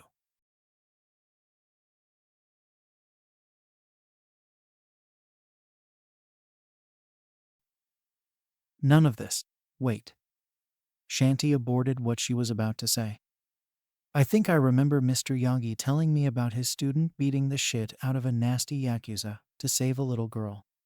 She's it, isn't she? Izuku nodded, his face darkening. Not to sound like a far-right hoe, but what is her quirk? The Vaishnavi asked carefully. Rewind. She can rewind whatever she touches when it's active. It doesn't matter if it's organic or not. As long as it exists, she can rewind it. I bet it doesn't work on the soul. Tenko popped up from his laptop. Despite everything, he was still a gamer, but more of a Pathfinder buff than anything else. It helped that there was a very healthy community of Hare Krishna there. and many of the customs, bhakti-based campaigns. And what to say about the game selections, like Castlevania, God's Holly Song, and the like? No, obviously not, Hamza muttered. But still, it's a very desirable quirk. He rubbed his chin pensively. But the commission's dissolved, right? Tenko asked, his voice changing register suddenly. Whoop, somebody, becoming a teen. Officially. God, I hate when they do that. The dragon-quirked man grimaced. You sure about that, Divi? Shanti sighed as she sent her prayers of protection to the Lord. Sadly, something so corrupted won't burn so easily. It's just like the wisteria plant. Everyone wants one because it's pretty and dramatic. But once you realize it's an invasive species and toxic, no matter how you try to remove it, if the roots are still there, then it'll grow again. Not if I can dust it. Tenko piped up. And then we miss an entire chunk of a protected forest. Hamza teased his younger son, ruffling his bluish hair, causing him to grumble with a shamed blush, fixing his Sika. Yeah, thank Krishna Mom's quirk managed to erase the damage. Izuku piped up. Anywho, Shanti cleared her throat. If I understand correctly, on top of going to All Might's funeral and pissing people off, because I chose to wear white and my talaka proudly, and with a white sari to boot, we also need to locate little Eri, and make sure she ain't being used as either a fountain of youth or a broodmare. Greenish pale Izuku nodded. And Ja also need to network with your old classmates. And I need to find a way to get some of my teacher's ashes. And you. She turned to her husband. Moral support and making sure our Tamohara's not taken by some shady police officer after he dusts All Might. At the mention of his nickname and what he was supposed to do, Tenko perked up like a dog. Wait, you mean I get to practice my quirk? Whoa, hold on here, Pony Joe. Shanti intervened. First of all, we can't go against the wishes of the dying. Sir Yagi loved everything American, and most Jesus-loving Americans will choose burial over cremation. Star mildly scolded. And while you have a chip off your shoulder with the man, our duty now has changed from socializing in a parlor with a dead body to do a welfare check on a tiny girl with powers rivaling mine. So, you, Hope shone in Izuku's green eyes. Shanti nodded. Yes, I may get myself involved in Japan's affairs. And if Bhagavan's merciful, it won't take long. And Ja won't have to sacrifice yourself either, honey bun. Izuku rushed to hug his mother, tears streaming down his eyes with enough pressure to make Shanti doubt his whole normie diagnosis. Really, these were reasons to get a second opinion. For the rest of the day, Hamza brought his two sons to the hotel's private pool, while Shanti did the last prep for the next day. Sorry, the next few days. And also gather some intel about Eri's whereabouts. No use risking to start yet another intercontinental incident, if not absolutely necessary. ~0. Izuku hated this. He hated this with a passion burning brighter than Taoya's brightest flames. The moment he walked out of the limo since, of course, they were treating All Might's funeral like a red carpet event. A bevy of reporters and paparazzi were taking pictures and shoving their microphones as far as they could, shouting questions like, "Is it true that you are All Might's illegitimate child?" And the rest of nonsense that must have been circulated by Shoto. Oh, and his favorite was how he was being brainwashed by this crazy cult, worshipping an adulterous teenager. Not wrong, but not right either. But one thing was for sure. Izuku proudly wore the Bacta style in the event, going as far as to shave his head. It had been weird to feel and Izuku's family were not doing anything to make them change their opinion, since all the men had shaved up in honor of Yagi-san's passing and had untied their rather long Sika. There was a scientific reason to do that, of course. It was a way to make sure the dead would realize they were dead, and thus be more willing to move on. Still, Izuku could hear plenty of Todoroki brewed conspiracy theories about him and his family, and quite frankly, it was disgusting. I hope he stops with the mental wanking. It's going to get him killed, one day Izuku thought as he was quickly ushered in the filthy venue. The poshest, most well-protected and grandest. A neutral read atheistic of funeral parlor. There was not even a cross to be seen, or a white dove with an olive branch. Only the fake fat Buddha. Izuku knew the real Buddha. He was an avatar of Krishna, and he wasn't a creepy fat laughing Chinese man. I'm sure they don't even have showers, Izuku grumbled as he made his way inside the ember-colored hall. White a marble floor and golden column. There were rows upon rows of funeral urns lining the walls, cold and untouched. And Izuku could practically feel the ghosts of the previous living clinging to their mortal remains. Ugh! He then felt his father's hand on his shoulder, giving his son his stern yet very present support. Hamsa was almost stopped by the guards, since he did look like his brother, a well-known villain. After proving his identity 5 times, and having his wife subtly use her mystic perfection to stop another kidnapping attempt on their boys. This didn't bode well. They finally managed to reach the stage like the final viewing of Yagi Tashinori. And boy, it didn't disappoint.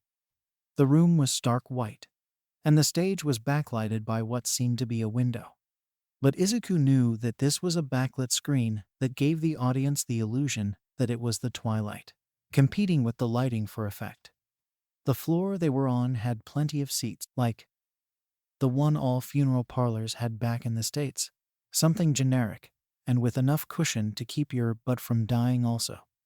On the stage was the open coffin, surrounded by numerous flowers like daffodils and sunflowers, and plenty of arrangements made in the likeness of the American flag. And All Might, oh God, it's so cringe, Izuku said under his breath. Such a waste of flowers. Like, there's enough of them to make like. I think there are enough flowers to make like 4 garlands for everyone, and to make vases for all the altars. But no, now those poor flowers are wasted on a dead body, only to be seen once before being either thrown away or kept by people who didn't know how contaminated they were. And they even went as far as to cover his face with makeup. What's the point? His body's gonna get buried and, right, that corpse will. Hey, could you please stop this disrespectful mumbling? One of the mourners scolded. And please don't get me started on. And then his words died on his tongue, the moment he recognized his savior and school friend. Midoriya, is that you? He asked. The year that had passed had been both good and bad for the speedster. Good in the fact that he had grown more handsome and finally decided to ditch his glasses and get LASIK surgery really. What was his family thinking? Glasses may look cool, but they were a severe liability, and the reason why Midnight had stupidly died on the battlefield was that she didn't see the very obvious range attack aimed at her. He wore a black tux and was staring at Izuku as if his old schoolmate had grown a second head. Ah, yep, the brunette confirmed, anxiously playing with his untied Sika. He both missed his old friends. Were they even friends? Izuku had the feeling he was more like hanging out with them, just floating in their general vicinity, too shy to start any interaction, and dread them terribly. How would they react to Star and Stripes bailing him out? His stay in the nice and holistic mental health clinic, his change of diet sacred lacto-vegetarian, or prascidarian, his picking up Krishna consciousness, and the amazing brotherhood he had with Spinner and Tenko. And how the hell would they react to Tenko now? And, as if summoned by Izuku's thoughts, most likely Krishna's sense of humor. The rest of his classmates manifested from the crowd. Obviously, they gaped at Izuku, not really knowing where to start since, being swept away by the #1 American hero with a de-aged supervillain, and being on radio silence with them for almost 3 years, and not telling them he was a Hare Krishna. Fine and with a loving family now meant that he would get bombarded with questions. Many of those that would be unwanted. And there was no way Izuku could escape since, the Hell class. Now he understood what Aizawa-sensei meant. Not that he didn't have any friends here, he just How were you supposed to tell your highly chaotic and easily angered class that you were not kidnapped by an alien woman masquerading as the #1 American hero, and that you were not held captive in Area 51 in the hope to extract all for one since it was a quirk from her people and, yes, Todoroki, as much as Izuku liked the guy, had once again let his imaginations and unfortunate love for conspiracy theory take over the chat? Seriously.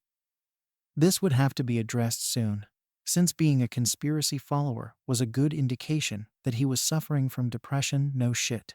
Endeavor may have tried to improve, but staying with his abuser of 10 years would never be good for him. Still, this meant that Izuku was to be taken away and interrogated. But thankfully, with his dad here, he was protected. And once again, his father manifested, pushing himself through the crowd of rowdy young adults closing in on his son. Hamza protectively wrapped an arm around his son's shoulders, sending a glare at those who were louder than the rest. Yes, even at Bakugo. "Are you all right, Izuku?" he asked as he kept an eye on the group of young adults. "Now, I am," the greenette admitted as he leaned onto his father's warm side. Sure, to his friends, he may seem to be a sentimental weakling seeking shelter in his father's warm and solid chest, and any other would see him as lesser. But as Izuku's counselor had told him, let them speak. They are not worth getting disturbed over. "Now, what is this?" Hamza asked, his deep voice deepening further. "Is this a group of heroes? Or a bunch of jackals falling off a fawn?" "Dad, okay, so that was embarrassing. Who the fuck are you?" "Ah, yes, Bakugo. Still the most eloquent of the group. My name is Hisashi Midoriya." Midoriya Hisashi, Izuku's father and spokesperson. "If you have any questions about his whereabouts and what happened on February 22 Roman 20, please come to me and leave my son alone. He will talk to you on his own terms." Predictably, the whole class erupted in noise. "All right, hell class, quiet down," Aizawa-sensei roared. And everyone did as he had requested. Now, Izuku both liked and disliked the pro-hero. As an underground pro-hero, he was one of the best, if not the best. But as a teacher, well, he was better than those at Aldra. But not by much. Now, Mr. Midoriya has given his request. He and his wife, Stars and Stripes, are the state's representative, and thus our political bodies, and have to be treated as such. Now move away and leave them alone. Some wanted to argue, but a red-eyed leer was enough to make them scatter to the buffet. Izuku both relaxed and shuddered in revulsion. Who the hell thought it was a good idea to have food in the presence of a corpse? The whole thing reeked of a publicity stunt. Midoriya Jr. His old homeroom teacher greeted him. "Shouta, Aizawa shouta," Hamza greeted. And Izuku pulled away from his dad's protective embrace, feeling embarrassed by how he had reacted, but knowing that this was not something so easily stopped. Especially after decades of being the school's dedicated punching bag. He let his old teacher's lazy, disapproving gaze on him. Or maybe he just didn't want to be here. In that case, Izuku felt the eternally tired man be his spirit animal of the moment. "There's a private room in the back. Don't make a scene here." And with that, he was gone. "Come on, Zuzu. We both need a break." Despite feeling despondent about the fact that he didn't even manage to last an hour in this place, Izuku understood that he had to play it smart. ~0. The room Aizawa had indicated was exactly what Izuku and Hamzajuda needed. It was clean, quiet, private, and away from the cameras and overly curious classmates. And a dead body. The seats were still rather generic, but someone had brought in a few beanbags, some toys, and oh, hey, a young girl was there, watching something on a tablet PC. She looked about 10 or so, but was rather small, pale and thin. Huh. She sorta looks familiar, Izuku thought. She reminded him of Uri in some parts. For one, She should be about the right age, and she had red eyes but lacked the nubby horn. She wore all black. Her hair was cut in a straight bob, and an adorable red ribbon was tied around her head. The little girl was intently looking at her tablet.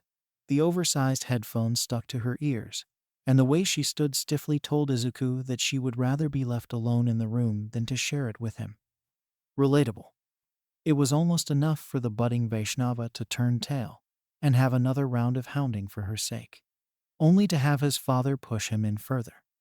There was a couch, not the coziest, but it would work. Izuku just needed a place to chill for a bit away from all the drama, the light, the smell, and the sight of his dead mentor. And thankfully, he didn't have to deal with his ghost also, since Mom had deleted one for all since the last thing she wanted was for the son to be stuck in the damn ghost trap. He only cried for an hour and a half after they did the Shraddha ceremony for all of the past users, and the entire community had given them their good karma so that they could move on to have, hopefully, a human birth in a good family of Vaishnava. Still, Izuku would miss them all, even the grumpy ones. As a Vaishnava, any type of karma was seen as unwanted, since this was what kept the conditioned souls in the material world. A world filled with miseries, danger, and strife. A world of death and rebirth, of deep darkness and no love.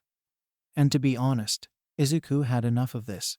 He wanted to move on, to get away from all the politics, wars, posturing, and repeated birth and death. Basically, anything that had to do with the material world sucked hard and only caused anxiety and more misery. Dad. Oh, you talk. His dad sighed. I was worried the whole thing would make you get stuck in your head for a while. I know you. Friends are rather, intense. Yes, intense. Especially the pink one. His dad winced as he sat down. And the Ida heir too, and that round-faced girl. You know, the way she looked at you. Are you sure she's not interested in you? His father asked with his usual amount of tact. Yeah, the pink girl with the black eyes is the resident drama queen. She smells drama, she bites.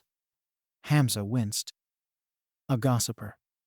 He spat with disgust. They have nothing else to do but to air people's dirty laundry for their own amusement.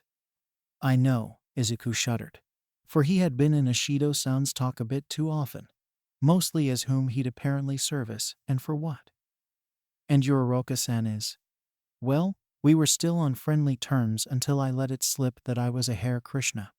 She tried to make me see the light and, yeah, no, if this is going to be our relationship, then I'd rather not. It was something about how much money I was expecting to make and the debt I had with Yua and the doctors. But you don't have a debt. It got paid under the service rendered clause. Izuku sighed. She's a gold digger. She was poor or her parents were in debt, and she took this as her responsibility. And now she is obsessed with her banking number. As with everyone in Kali Yuga. And you can't completely fault a woman for that. Those are creatures looking for safety and stability. So to have a strong man with resources means less anxiety and suffering. Yeah, sounds about right. Izuku leaned back on the couch. And Todoroki Shoto is a mental speculator. But considering that he was abused by his father. Izu, please tell me he got better. Hard to say. He was the only person I tried talking to. But apparently, Enji-san took his phone away. With that, or he was ordered not to. Yeah, all right. Is he still living with his father? I don't know. I used to feel so close to them, and now I can't stand them. Izuku sobbed a bit at that. Why? Do I hate them? Did I really like them? Was it all fake? It was temporary. And you went a whole year without them. Then there was this thing with the HPSC. And then you spent a bit of time with adults, and then the kids your age at New Vrindavan. Devotees are not of the same cloth as non-devotees. You are one of us, so mundane matters will drive you away while spiritual matters give you life. It's natural, Izuku. The same thing happened to me. It doesn't mean that you have to cut them off. Just don't let them influence you. Yeah, don't think it'll ever happen. It was hard not to feel sad about this. But since their friendship was based on the material concept of given pleasure, they would have been bound to end one day. And this day just so happens to be today. Or was it earlier? He felt his dad's hand on his shoulder, massaging his tense muscles. So, do you think you'd be able to face them? Izuku thought for a few moments. Sure, he could go out again and try to talk to them like a neurotypical person. But then again, that wasn't something he was very good at, especially with so many around participating in this super hyped-up social event. And he was sure, and this was by experience, that he would get swamped by them, causing him to go mute and, no, let them think of me as a coward. I just don't have the mental strength to deal with them all at once. All right. But some of your saner mates want to see you. Asuitsuyu's fine. Same as Takoyami, Fumikage, and Yamomo. Those, I trust them. But not Bakugu or Mainta Minoru. I see. All right. If you need anything, just text me, all right? I will. Thanks, Dad, Izuku answered as he practically slumped in his seat. Sure, his old friend was calling him a fucking coward. But the fact that the voice it was using was rather close to Bakugu's meant that it was easier to ignore it. Being a devotee meant that his false pride had to be curbed, and while this hurt his ego, well, his false ego was just that, the ego. The whole process of bhakti aimed at reviving his true ego as the eternal servant of Krishna, and not a hero, vigilant, or the last holder of one for all. No, instead, Izuku identified himself as a servant of Krishna, or aspiring to. It was a work in progress. And ever since this became his new identity, his life went from depressingly stressful to absolutely blissful and sweet. Yeah, and I owe everything to Shanti. I would be dead without her. The greenette thought as he grabbed his japa beads and chanted his last few rounds. His family would wake way before the crack of dawn to have enough time to perform their devotional practice, like chanting the Maha Mantra on their beads and, in Shanti's case, worshipping the Lord while his father cooked for them. Not that Shanti didn't know how to cook. She was just better in deity worship, and his dad always insisted on cooking for his family. But since the day was to be a stressful one, Izuku fell asleep at around midnight and woke up later than intended. Not that he minded much. He just saw this as an actual excuse not to mingle with a crowd of materialists, seeing him as a coward, a loser and a useless hero who caused the fall of the old system. Well, haters gonna hate, and Hare Krishna's gonna Hare Krishna. And thus, Izuku sat with his leg crossed on the rather comfortable couch and took his beads from his bead bags and began to chant under his breath. Who knew his mumbling habits meant that he could chant his japa in an hour instead of 2.5, and would hear himself perfectly as he dived into the sacred sound vibration. Jaya Sri Krishna Chaitanya, Prabhu Nityananda, Sri Advaita Gadadha. The greenette's eyes flew open as he felt the mysterious girl hop on the couch. And turning his head, he did scream a little since the said girl was right in his face, staring at him with more interest than his physician when he learned of all the time he'd broken his bones and the 7 quirks stockpiled in his body. Fun times. Ah, yes, he asked, wondering what was wrong with Japan and its people. The girl blinked a few times, thanked Krishna and Balarama. He was getting worried about her. Before she touched Izuku's cheeks, right on his freckles. She pinched them and turned his head until she forced Izuku to twist his head in such a way that the girl could see his sika, or the long patch of hair Vaishnavas would grow and maintain over their crown chakra, while the rest of the head was shaven. And yes, Izuku had shaved his hair since, despite being groomed by him to be the new symbol of hope and a martyr. Yagi Tashinori was still dear to Izuku, and the boy wanted to make his statement about the path he had chosen. Then he felt a tug. A hard tug. Hey, Yeah, that's my Sika. Shaved my head for the funeral since wanted to make a good. But Izuku could not finish his overly long explanation because the mysterious girl had wrapped her spindly arms around his neck and squeezed. Izuni, you're back. This is when Izuku realized that he had not been the only one who had changed his appearance. As he hugged Eri closer, tears flooding the room, he could not help but offer the Lord everything he thought he owned, including his very self. Tilde 0 tilde. I see. Stars and Stripes spoke as she nodded, taking shelter in the neutral bathroom to get some much-needed update on the situation from her best spy yet. Hound Dog. Glad you managed to get the sweetheart out. Would love to go the last cells guns a-blazing, but I fear this put me in the position they want. Indeed, without All Might, Japan's morale has lowered. And without the League of Villains, the PLA and All for One villains, both new and not so new, are crawling out of the old woodwork. Not only that, but some hidden cell of the Commission has already started to take over the new one. And the kids are the ones suffering from it. The dog-quirked man spoke with barely hidden rage. Yes, this sounds like more trouble. She smirked. Well then, God sent me here to meet you for a reason. So, you'll get out of retirement? Hound Dog asked, his tail cautiously wagging behind him. I never really retired. Not until I'm past 50, or I find a worthy successor. But I sure as hell won't do it alone. She explained gently, yet firmly. The biggest problem my bros, husbands, kids and everybody else with a fine intelligence had with All Might was how he was just a single guy doing the work of Parashurama. But without the axe, and without being a Shakshasha avatar. I beg your pardon. Basically, Yagi-san tried to hold the entire world on his shoulders, and he let everyone dump their problems on him. And in the end, not only did he die in extreme distress, but his actions were the roundabout reason why the HPSC got so powerful, and that no one realized the threat of All for One never really left. And for all I know, the HPSC already knew that he was still kicking, but you know them. Yes, a bunch of money-hungry bureaucrats with a sense for the dramatic. Those are no better than you average starlet agent, sucking out all life and youth from them, and only leaving a husk behind once those kids have been sucked dry.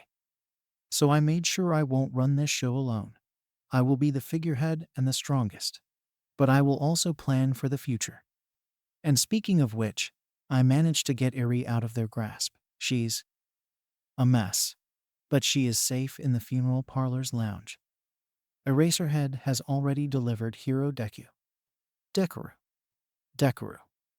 Inao amended quickly. To Eri's side. They wanted to use her to revive All Might. Shanty's eyes grew as wide as Jagannath's own. Please forgive my French, but folk, Shanty cursed as she quickly walked out of the bathrooms.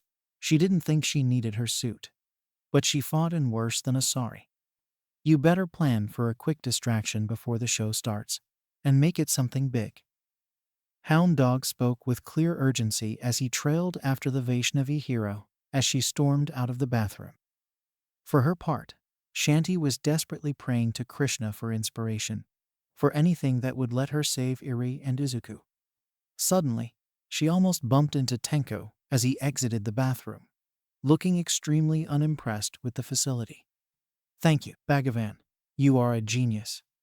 Please, don't mention it, my dear. She quickly touched her adopted teenage son and used 2 orders on him. Midoriya Tenko knows what I know about Eri. Midoriya Tenko will not get into trouble. She whispered in great urgency before crouching over to hug her rescued boy, kissing his cheek and whispering to his ear. Tenko caused trouble. When she got up, her teen looked at her with wide eyes and a terrifying widening grin. Shanty, what's going on? Hamza asked, his worry clear on his scaly face. One shot of New Order, and her scaly husband turned into a chameleon and blanched. I need to find Izuku. And Eri. Yes, shit. Why does Japan have to be so horrible and dramatic? Star and Stripes grumbled as she undid her braid and quickly tied her 8 tufts of hair, her gopis, as she rushed to the staff room, knowing that this would be where the real action would be. The ratings, Hamsa spoke as he rushed to find Izuku and hopefully Eri. I am adventure, Krishna said. It will be fun, he said. Not that the Lord was wrong about that. Tilde 0 tilde. The last thing Izuku wanted at the moment was to be fighting against whatever was left of the HPSC during All Might's funeral while dressed in a dhoti. And yet, here he was, his back to the wall and Eri clinging to him for dear life. In front of him was an agent, an HPSC goon that had changed coat, but not his heart. And didn't this just burn? But he was quirkless. How did Izuku know of this particular man-woman? A trans. Quirk status was due to a new law that had been passed in Japan about the quirkless population. They could now legally carry guns on their persons. There was more to it. But Izuku remembered that there was also a fine print somewhere stipulating that only the government through the HPSC could distribute those weapons. Nevertheless, he had a gun pointed at his heart, and he didn't want to test if the operative was trigger-happy or not. Not that it would matter much since he was a spirit soul in a body, and at worst, he would take another birth hopefully from his stepmom's womb this time. Still, better he played it smart. Eri, come with me please, the young man spoke. But Izuku kept a hand on his little sister.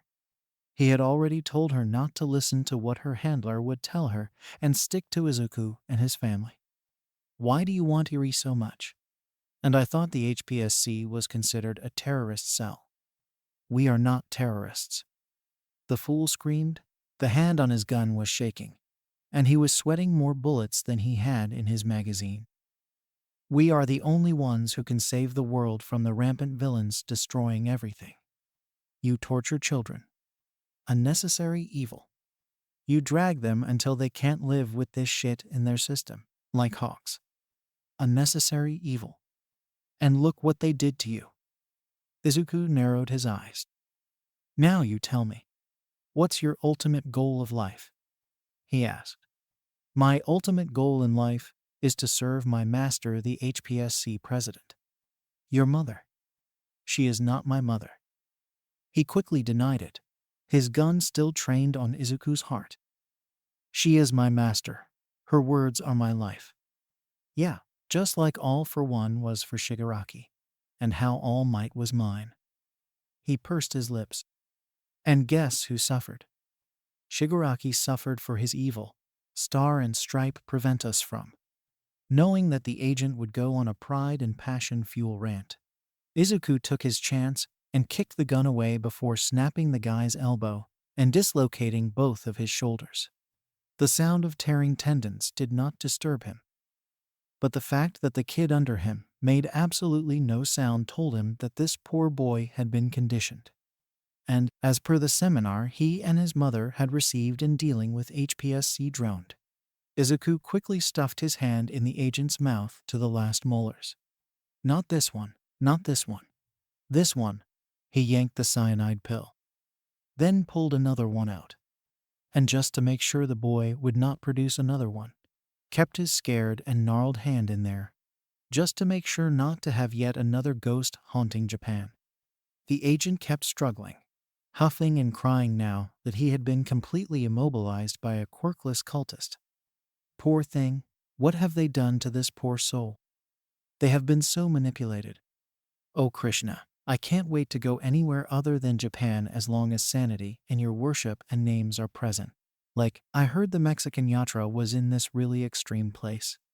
But the devotees there are nice and sweet, and they have so much devotion and Deku ni. Eri broke Izuku out of one of his ever-famous mumble storms. Am I going to get punished? She asked fearfully as she held the front of her black dress in a death grip. Nope, not anymore. Izuku spoke with all confidence. If you see an HPSC agent, either run, or if you can use your quirk. But, hey, you're with me and my family, and Krishna. You're going to be safe, unicorn, Izuku said, doing his best not to promise anything until he was sure it would not be empty. Suddenly, the door that had been previously locked by Irie's abuser/handler/poor soul had its doorknob jiggle so hard that Izuku was afraid it would be ripped off from its hole. Izuku, it's me, Hamza Duda Das. Please, please give me a sign of life. Izuku grinned. Hare Krishna, Krishna Krishna, Hare. Hare Rama, Rama Rama, Hare. Rad. Shyam. Ugala? Nam, his dad ended. Will you have me sing the whole bhajan, son?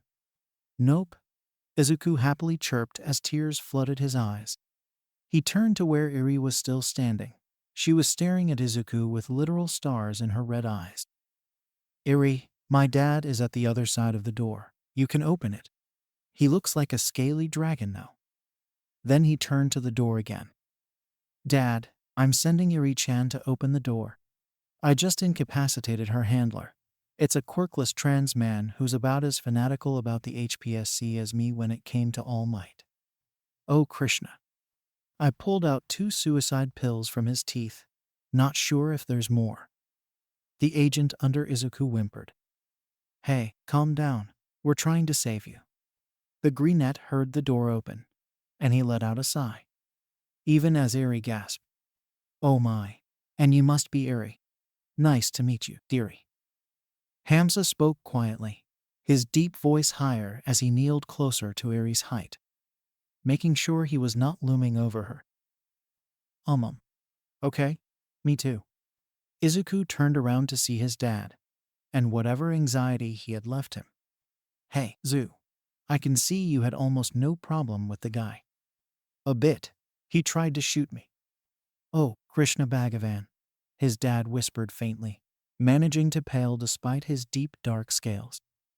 Please, tell me he didn't actually shoot you, he asked as he moved closer, taking out a small credit card-sized injector and pressing it to the agent's freshly uncovered buttock.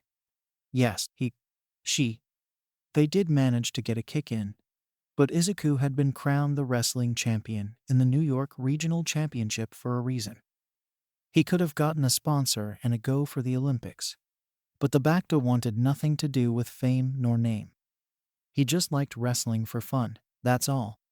And soon, they were subdued and sleeping. Suddenly, they heard screams of panic could be heard from the main viewing room, screams and wails and... Wait, was it Tenko screaming in distress? Oh, Bagwan, Izuku uttered as he lugged the knocked-up agent. No way he was going to let some intel go. And rushed to where pandemonium made its presence known. People were screaming. Some were holding each other, while others had full-blown panic attacks and PTSD episodes.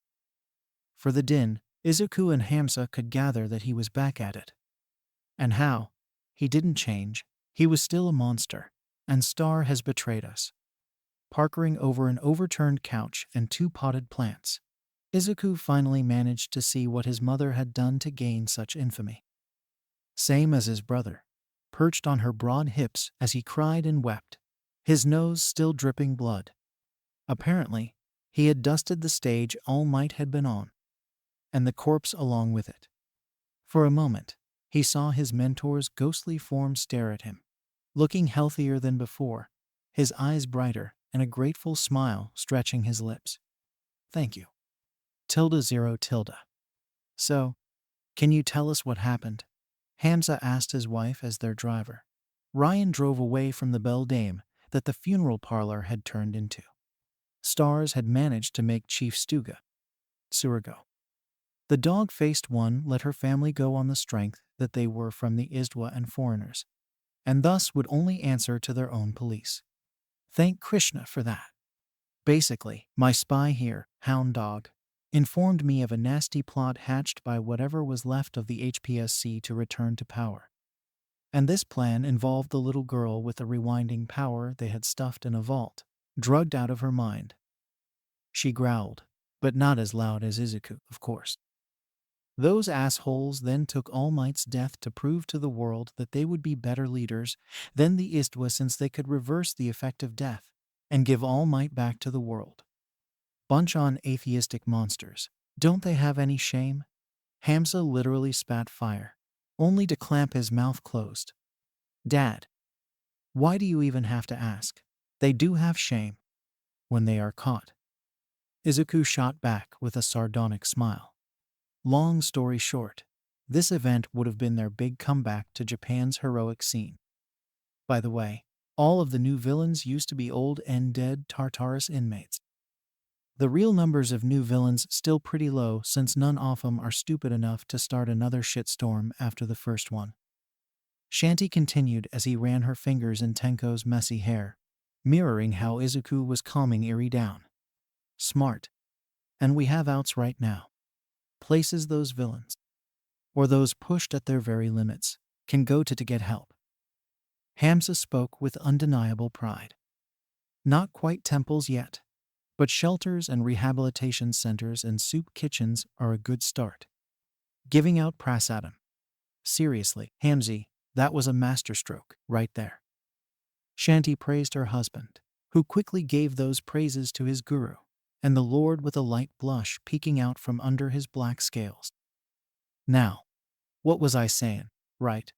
So before I bumped into you, I told our sweet Tomohara to make as much trouble as he could, blessing him that he would not get in trouble. It was scary, Tenko mumbled as he held a bag of something close to him. I wanted to decay All Might's body since, he wouldn't be able to move on otherwise.